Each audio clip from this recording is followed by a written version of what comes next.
La chrysomèle est un ravageur qui se développe d'année en année dans le maïs.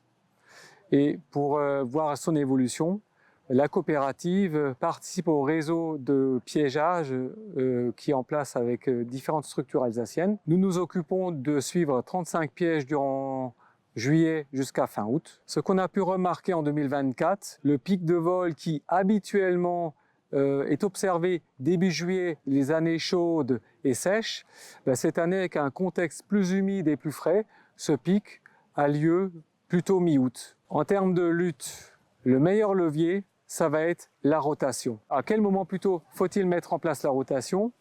Lorsqu'on a des pièges jaunes au niveau de la parcelle, si on a plus de 5 adultes piégés par jour, il est recommandé dès l'année suivante de mettre autre chose que du maïs. Si on est dans des situations avec moins de 5 adultes piégés, il faut envisager une rotation d'une année sur 3 ou d'une année sur 4. Lorsqu'on est sur des successions de maïs, la protection insecticide est un plus. Cette année, nous avons testé par des essais différentes stratégies. Ce qu'il en ressort, c'est que le Force 1 5G à 12 kg a eu un impact très intéressant sur les adultes émergents.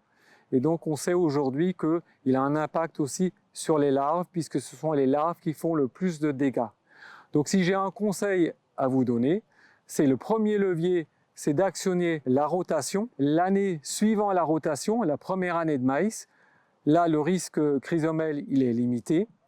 Et la deuxième année de maïs, je fais une protection insecticide classique.